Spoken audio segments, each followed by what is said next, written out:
এই চটিচাটা দলের কিছু মুখপাত্র, নিকৃষ্ট দলের, চোর চিটিংবাজ দলের যে মুখপাত্র বা আরও যারা আছে রাজ্যসভার সাংসদ, তারা এত তাড়াতাড়ি ডিগবাজি খাচ্ছে, পাল্টি খাচ্ছে, স্বয়ং গিরগিটি দেখলেও এদেরকে ভয় পেয়ে যাবে।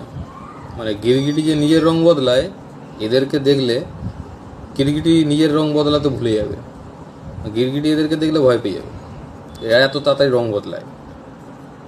ছোটোবেলায় বাঁদর খেলা দেখাতে আসতো না পাড়ায় পাড়ায়, দুপুরবেলা বাঁদরগুলো ডিগবাজি খেত, মালিক যেমন তাকে ইনস্ট্রাকশন দিত।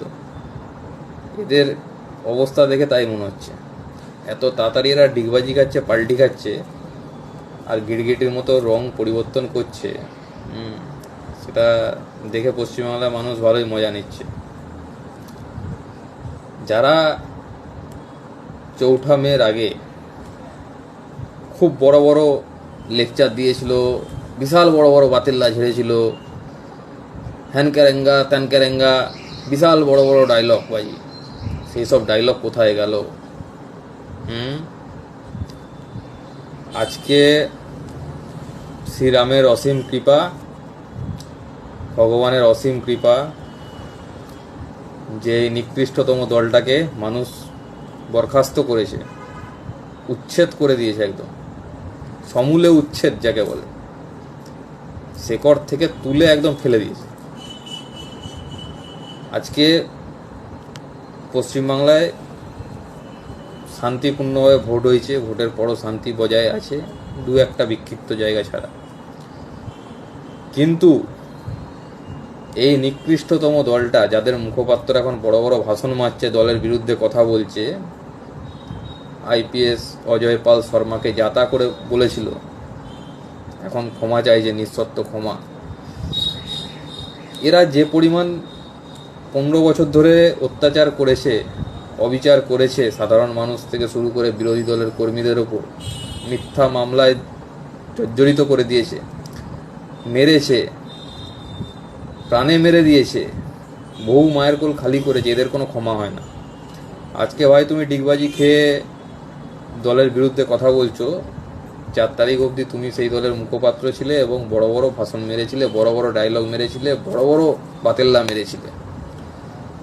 মানুষ তো এগুলো ভুলবে না, তুমি ভুলে যেতে পারো যে তুমি 1 সপ্তাহ আগে কি বলেছিলে, কিন্তু মানুষের কাছে সেগুলো তো রেকর্ড হয়ে আছে না। পশ্চিমবাংলার মানুষ সেগুলো মন থেকে কি করে ঝেড়ে ফেলবে এত শিগগিরই, এত তাড়াতাড়ি?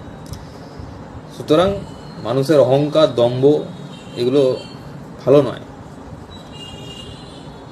মাটিতে পা রেখে চলাটাই শ্রেয়, ঠিক আছে? এটা আরও একবার চোখে আঙুল দেখিয়ে বাংলার মানুষ প্রমাণ করে দিল যে অতি অহংকার, অতি দম্ভ ভালো নয়। এখন এত বড় বড় কথা বলছো পার্টির এগেনস্টে, পার্টির বিরুদ্ধে, তাহলে এই কথাগুলো আগে বলনি কেন? এই যে অ্যালিগেশনগুলো তুলছে, এগুলো আগে বলনি কেন? এখন ক্ষমতার চেঞ্জ হয়ে যেতে পশ্চিমবাংলায় এখন এই কথাগুলো বলছো কেন? ডিগবাজি খাচ্ছ, সুসুরি দিচ্ছ বিজেপিতে ঢোকার জন্য, সুসুর করে কীভাবে ঢুকে যাওয়া যায়, একবার মাথাটা জাস্ট গড়ি দিলেই হলো, তারপর বাদবাকি বডিটা আস্তে আস্তে ঢুকে যাবে। বিশাল হুম্বিতুম্বি, বিশাল কিছু।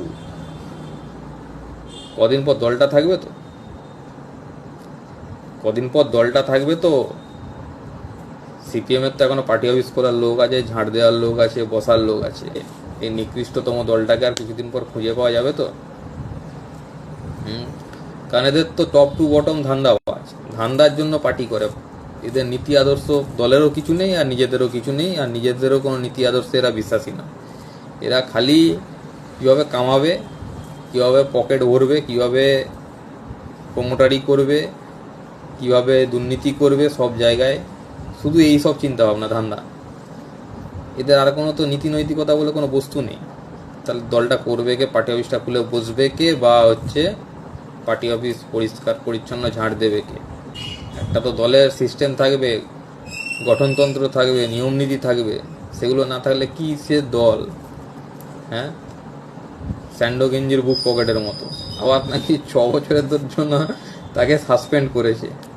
দলটা 6 মাস থাকবে তো?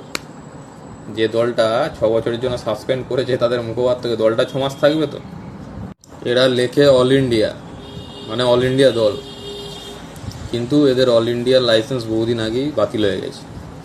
একটা স্টেট ওয়াইজ দল, রাজ্যের দল, অল ইন্ডিয়া নয়। বহুদিন আগে অল ইন্ডিয়া বাতিল করে দিয়েছে নির্বাচন কমিশন। অল ইন্ডিয়া পার্টি নয়, তবুও লিখে যাচ্ছে অল ইন্ডিয়া বলে, মানে নিজেরা মিথ্যা কথা বলে নিজেরাই সান্ত্বনা পায়, এই হচ্ছে ব্যাপার। আর যারা বোঝে না তাদেরকে বোঝায়। অল ইন্ডিয়া আপনার পারমিশন নেই, আপনি লিখছেন অল ইন্ডিয়া দল, আপনি একটা স্টেট ওয়াইজ দল। এখনই সমস্ত রানিং এমএলএ এমপিরা সব ভেতরে ভেতরে যোগাযোগ রাখছে, কবে বলতে কবে ডিগবাজি খেয়ে যাবে, সকালবেলা উঠে শুনবেন। সেই জায়গায় এই যে মানুষের উপর অন্যায় অত্যাচার এতদিন ধরে করে এসছে, এর কোনো ক্ষমা হয় না, ঠিক আছে? এই নিকৃষ্টতম দলটা যখন এতই খারাপ, তাহলে এই দলটা এতদিন করছিলে কেন ভাই? আর এই দলের হয়ে মানুষকে গালাগালি করা, বিরোধী পক্ষ কর্মীদেরকে, নেতাদেরকে গালাগালি করা, অফিসারদেরকে গালাগালি করা, বাজে বাজে কথাবার্তা বলা, এগুলো কেন বলছিলে? এতই যখন ডিগবাজি খাওয়ার শখ, পাল্টি মারার শখ, তাহলে এই কথাগুলো কেন বলছিলে? এরপর আস্তে আস্তে সমস্ত জায়গাতেই পদ্ম ফুটবে, পঞ্চায়েতগুলোয় পদ্ম ফুটবে, মিউনিসিপ্যালিটিগুলোয় পদ্ম ফুটবে, সব জায়গায় পদ্ম ফুটবে। লাইন দিয়ে রাখুন, যদি কোনোভাবে বিজেপিতে ঢোকা যায়।